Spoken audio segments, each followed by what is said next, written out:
Napakaganda ng technology ngayon pagka mag-preach ka. Bubuksan mo lang yung iyong iPad. Pagkatapos, siset mo siya sa never lock out kasi in the middle of the preaching. Mawala siya. Okay. Just like what Pastor Ronnie had said, the theme for this month is about vision.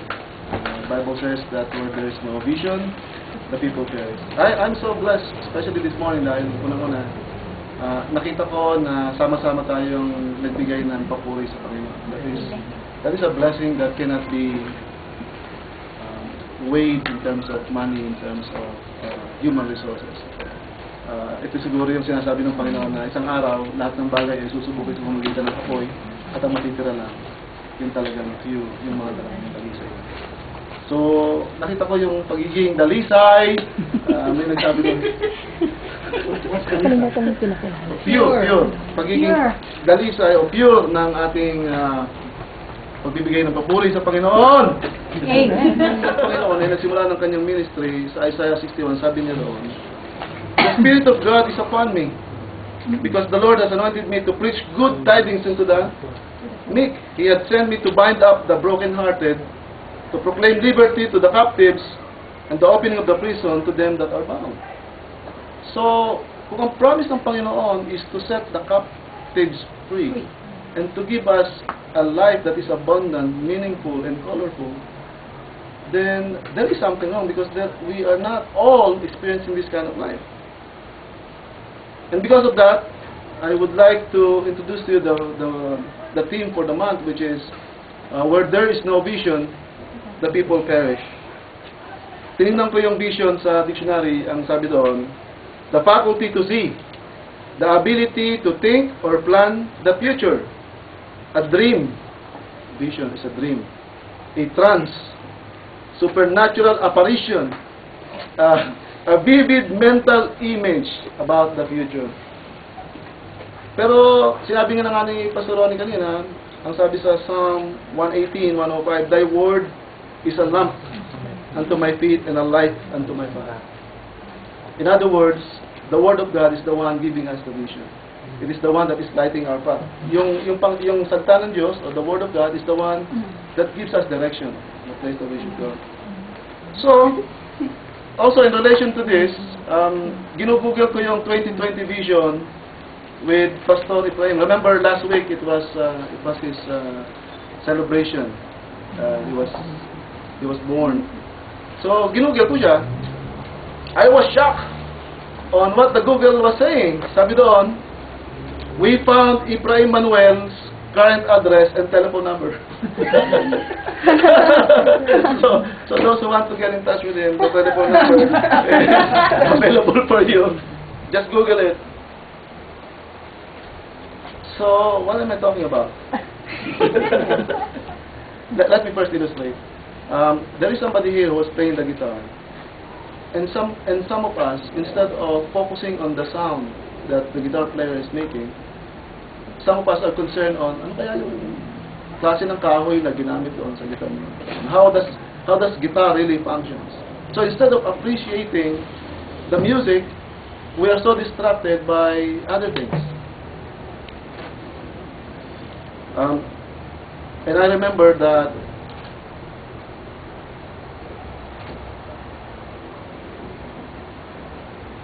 Satan's only purpose is to take out that vision. Kaya ayaw ni Satanas na tayo ay nagbabasa ng salita ng Diyos. Kasi sa pamamagitan ng salita ng Diyos, nagkakaroon tayo ng pananaw. Nakakakita tayo. Ang gusto ni Satanas, takpan o i-blind yung ating mga mata. Yun ang ultimate purpose niya. So, if you will just be able to take out that cover or eye covering or that blindness from other people, then we will be able to be transformed from victims to victors. The title for our message this morning is "You've Got the Power."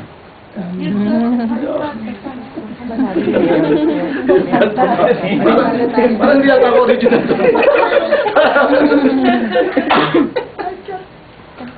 So, maliwanag na, I don't have to reiterate that somehow the lost has lost his freedom. Alright? As an introduction, may narinig ako na ang title ng kanyang illustration ay It's a Matter of Perspective. So, let me just read it to you so that I won't get distracted, okay? There was this lady who started writing letters to her parents. Sabi dito, Dear Mom and Dad, since I left for college, I have been remiss in writing and I am sorry for my thoughtlessness in not having written before. I will bring you up to the date that I have now. But before you read on, please sit down. You are not to read any further unless you are sitting down. Okay, well then, I'm getting along pretty well now. The skull fracture and the concussion I got when I jumped out of the window of my dormitory when it caught fire shortly after my arrival here is pretty well healed now. I only spent 2 weeks in the hospital and now I can see almost normally and only get those sick headaches once a day.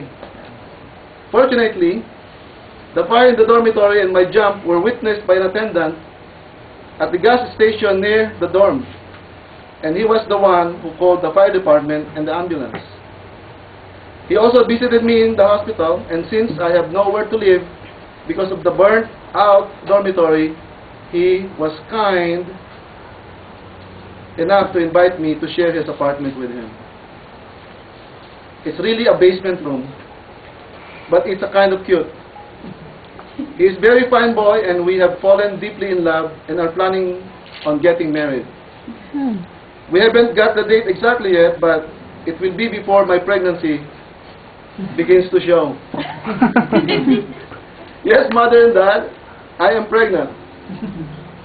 I know how much you are looking forward to being a grandparents, and I know that you will welcome the baby and give it the same love and devotion and tender care you gave me when I was a child.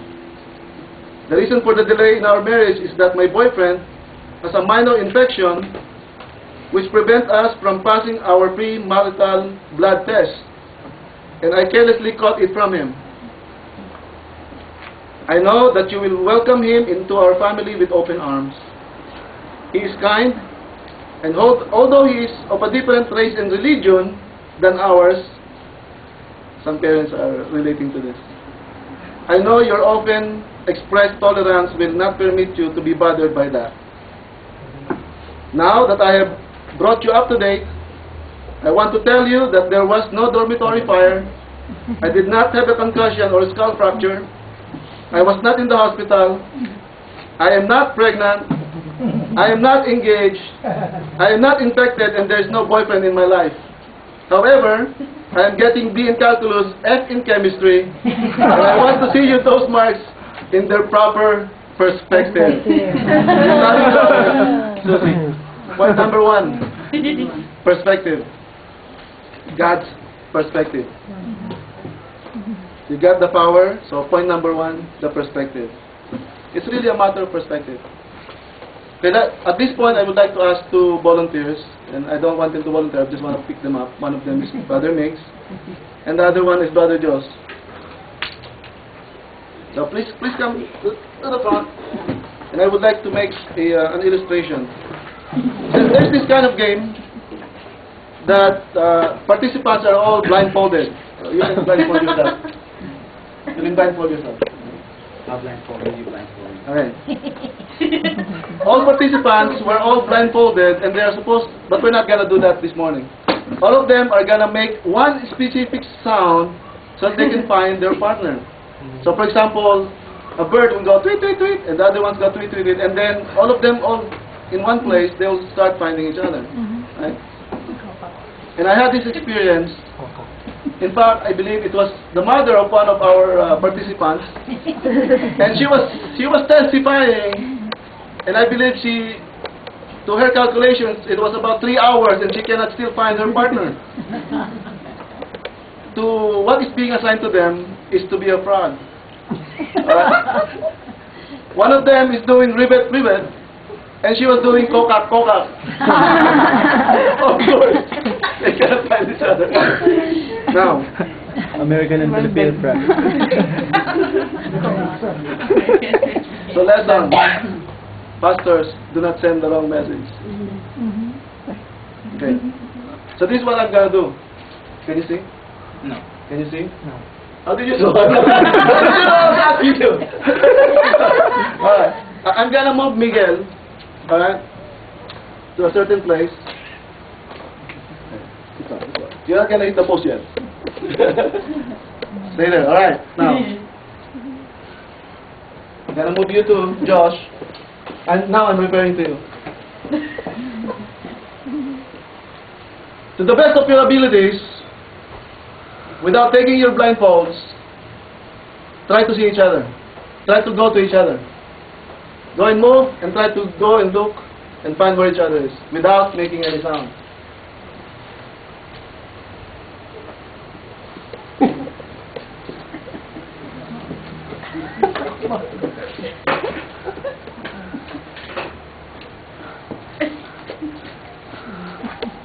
I'm not him. You're making it sound. Somebody's making it sound.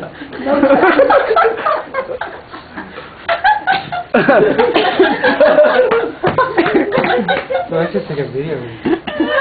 Coca. Rivet, coca.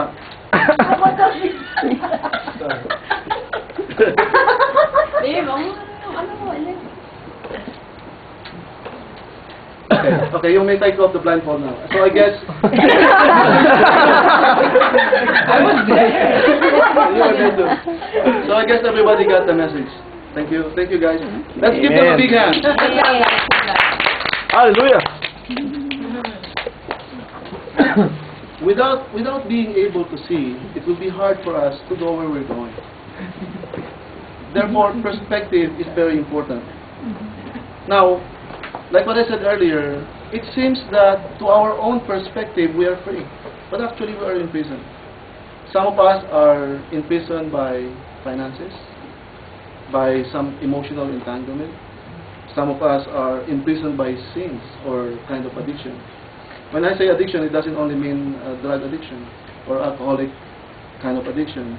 Addiction can also be pornography, or addiction to a game, to some food, Telenovela. to some games,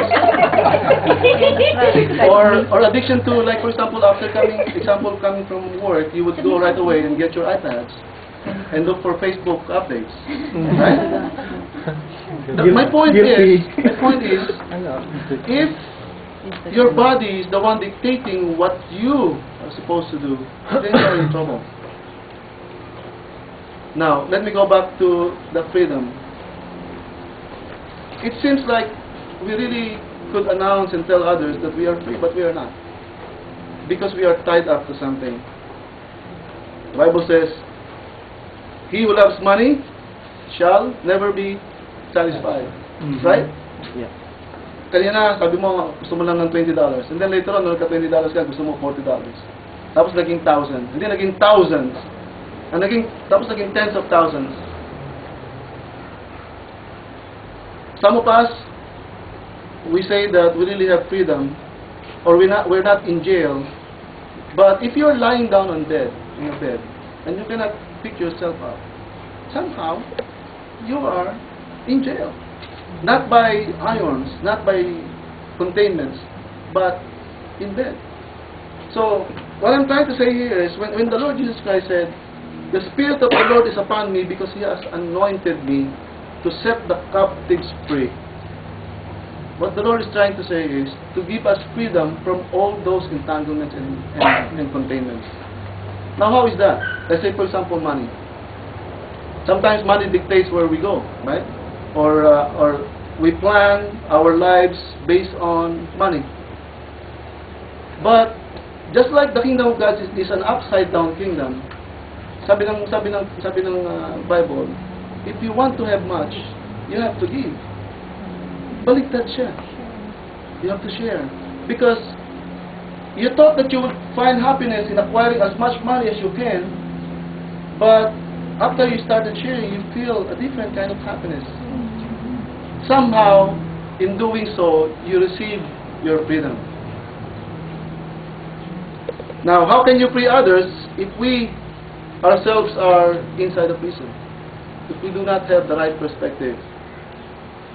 Just like somebody is going to get inside the house, and you were locked outside the house too. How can you help him get inside the house if you yourself is also locked out? So in other words, we can only have the ability to help others if we ourselves are free. Amen. Freedom from financial entanglements, freedom from addiction, freedom from the ability of the body to dictate what the body tells us to do. We dictate our body what we need to do, not our body dictating us. Some of us cannot control our desire to eat.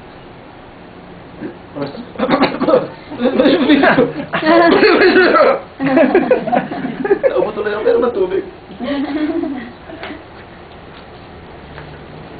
Now, my question is, who can bring anything when you die?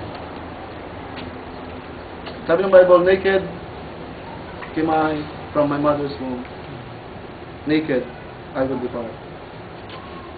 Be satisfied, and you will be free. If you stop aspiring, I'm not saying that you stop dreaming, right? If you stop aspiring, yun, talaga may mga gifted talaga. If you start being satisfied by what you have now, in fact, I would even challenge you that for all those things that you can let go, let them go. Naked came out, I from my mother's womb. Naked, I will depart.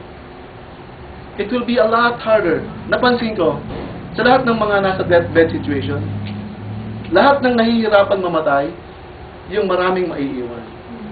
But those who don't have anything, but the things that they have are what the Bible is saying, the things that would remain after they're being tested by fire. They are the ones who are accepted much easier. So, once you can see clearly, you will regain the power you lost while you were blinded. Once again, once you can see clearly, you regain the power you lost while you were blinded. Guys, did you somehow felt that you lost something when you were blindfolded? You lost certain power. You lost the power to do what you need to do. And that is what Satan did to us. Now, if we can take that blindfold and see what is important and what is not, then it will give us freedom.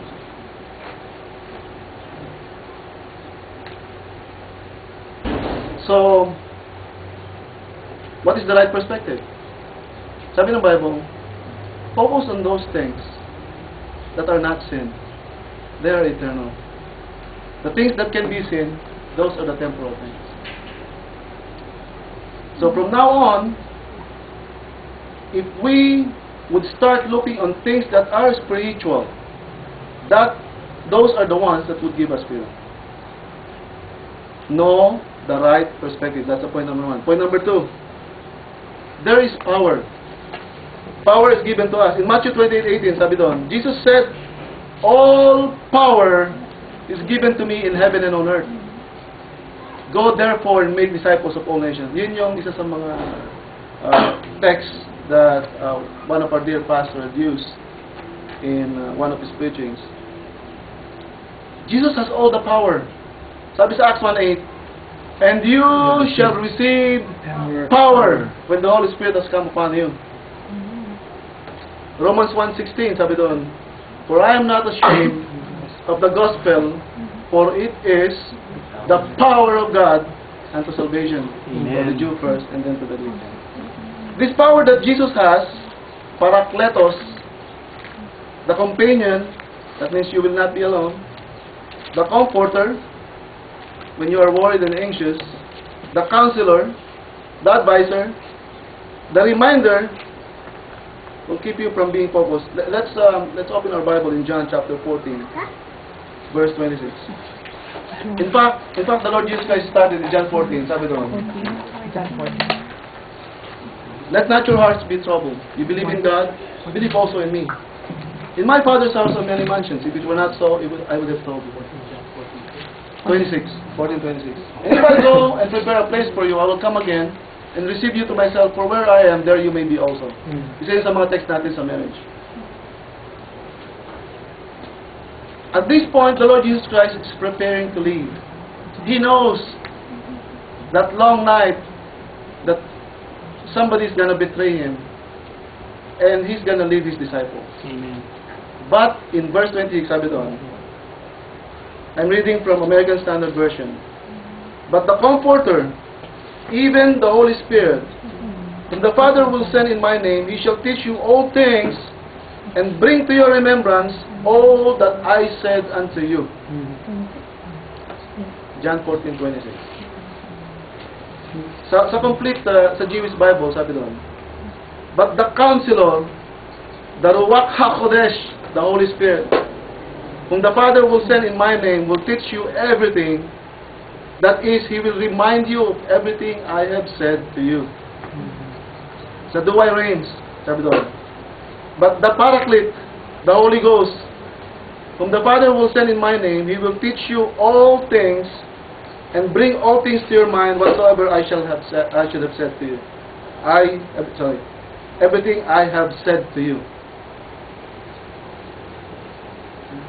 Jesus said, if we go up a little bit, sa verse 16, sabi niya doon, and I will ask the Father, and He will give you another advocate to help you and be with you forever. The Spirit of Truth, the Ruach HaKodesh. The world cannot accept Him. It will neither see Him or know Him. But you know Him, for He lives with you and will be in you. In verse 18, I will not leave you as orphans. This power is given to us. That is what we need to recognize. Satan would come to you, sasabi sa'yo, wala kang power. Isa lang ang power na meron ka. Hindi mo magagamit yung power na yun kasi that is unspiritual power. So this power that the Lord Jesus Christ gave to us is a spiritual form of power. All power. So in other words, we will have the same freedom or the same capability to free people from their bondage. How is that? By giving them biblical principles. By telling them that money is not all there is in the world. I was starting to make the decision this was a long time ago. And that decision was to become a pastor, to be full-time in the ministry. And I was telling my pastor that I can't do that because if I leave my job, I won't have enough money for my sickly daughter to be brought to the hospital. And my wife could testify to this also. Sabi ng pastor, sabi niya, alam mo kapatid, kapag ka merong isang hadlang sa pagtawag ng Panginoon sa iyo, hindi malayo, naalisin ng Panginoon yun. Para kami binuhusan ng malamig na tubig. Sabi ko, hindi ko na kailangang hintayin pa. Naalisin ng Panginoon yung aking daughter para kami magtapat at tumalima doon sa pagkatapos niya. And then on, we started working for the ministry. So we have the perspective. We have the power. And because of that, point number 3, the Lord will provide, will give the provision. Amen. Matthew 6:33, sabi doon, seek ye first the kingdom of God, and all these things shall be added unto you. Of course, there were few months after na mag-commit ako sa Panginoon, may mga pagkakataon pa rin na inaatake pa rin ng sakit yung anak ko. But, if we look back and observe where we came from, we realize, yung kinakatakot ko na baka magkasakit yung anak ko, pag nagkasakit siya, magkakaroon siya ng attack, pag nagkaroon siya ng attack, pwede mamatay siya. And right now, my daughter is still alive and teaching the kids. Praise God. Because I have followed Christ first.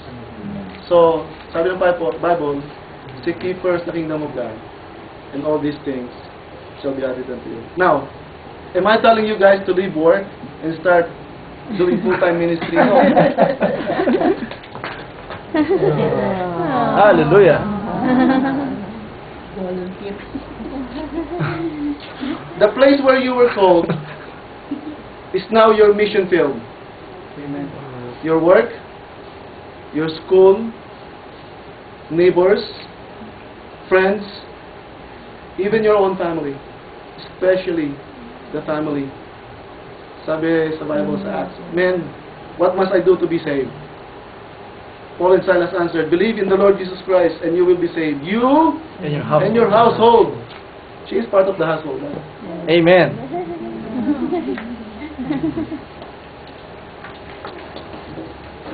They declared the word of the Lord to him, the prison warden, and to all who were in the house. The household is seen in a man's responsibility to make sure that his family is spiritually educated. Heal their spiritual blindness. If you see them, that their Lord is everything else except the Lord Jesus Christ, the Lord of Lords and King of Kings. Let us open their blindness, take out that blindness, and use it as an opportunity for them to know the Lord Jesus Christ into their lives. Amen. I mean now, because later on, maybe too late. So, just 3 principles. And it's easy to remember. The right perspective, all the power, and lastly, the provisions will be given by God. There's one principle that I want us to understand this morning. And somehow I was trying to explain this principle to the leaders, and by our own natural abilities of thinking, it is really not a possibility. I was gonna ask them what I was gonna ask you what I asked them. How long do you think,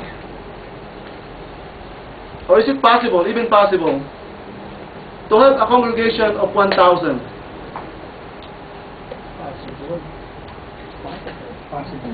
Because not easy. But how long?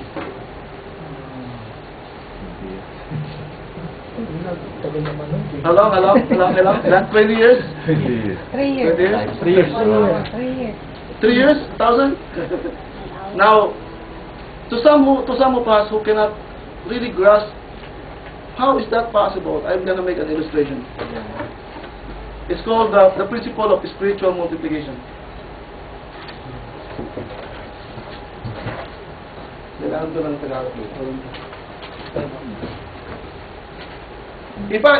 Sorry. So, thank you.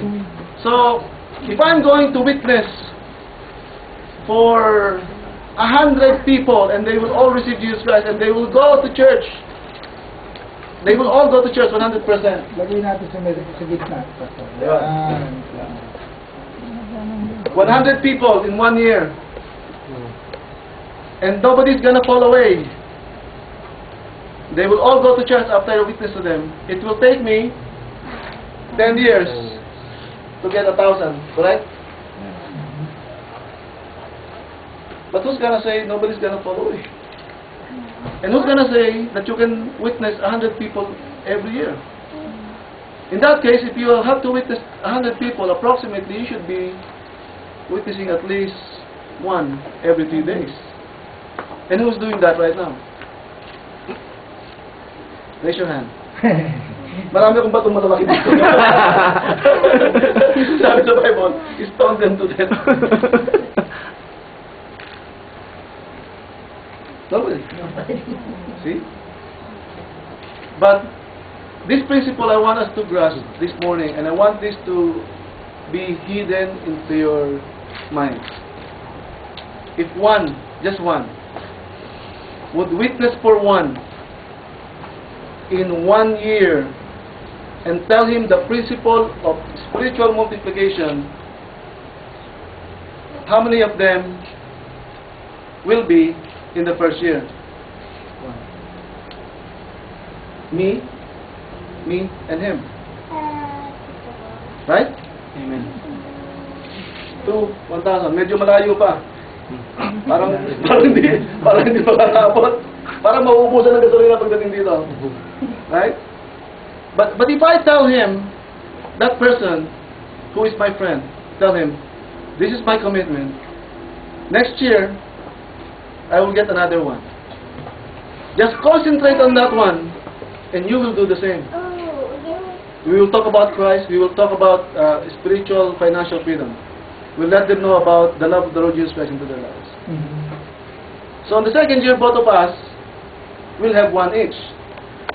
Therefore, in the second year, malayo pa rin. Malayo pa rin sa 1,000. Right? At this point, on the normal perspective, this 1,000 is an impossibility. Correct? But if we will do the same the next year, we will once again, one person in 1 year for each of us. The third year, marami lang kami. 8. Hallelujah! Malayo pa rin. Right? But if we keep on doing this every year for 10 years, watch out.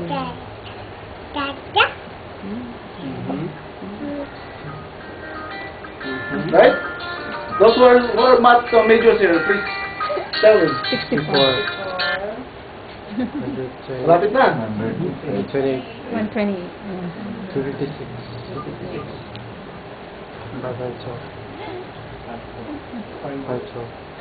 Done? 512. At the end of the 10th year, 24. Oh, sumobra pa. sumobra pa kami ng 24. Ah. Now this is my challenge. And this is only if only one among us is going to do this. Yeah, how many, And how many are us? Who's gonna respond to the call of spiritual multiplication? Now, you can see it's not an impossibility. Pastor Prime was saying something about, I don't know if you have seen the video, some of us have seen the video last week, and he was talking about triple anointing. I tried to grasp my mind around it. If on the first year, there are 3. 3 of us would get 3. On the second year, there will be 9. The third year, there will be 27. And you do the math. Somehow, we figure out. On the 7th year, we have already reached 1,000. And I know, and I believe, that there will be a lot of us here. In fact, some of you have proven it already. That just on the first year, you have not only brought 1, not 2, not 3, not 4. Because you can witness them right now, this very morning. So therefore, in conclusion, hallelujah! Praise the Lord! Glory to God! Praise the Lord! God has given us hallelujah! The perspective, the power, and the provision. 1,000 is not an impossibility. Amen. Amen. Praise God. To reach 1 for each year, and start freeing him or her from bondage and showing him or her the vision. In Luke 14:26-27, it says there, if anyone comes to me and does not hate or put them second to me, his own father and mother, and children and brothers and sisters, yes, even his own life, cannot be my disciple. Whoever does not carry his own cross and come after me cannot be my disciple. Yes. People are starting to get serious. Focus on me first, for now. This about, the Bible says, you have to carry your cross daily. Okay?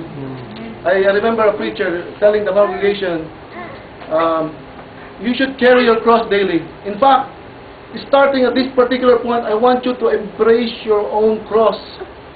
And the man at the back stood up and started embracing his wife. That's not the cross I'm talking about. The cross I'm talking about is the vision. Malaya, mahirap. Mamaya mo na. So, next na naman, ano, I was hoping guys, we take each other's chances and turns.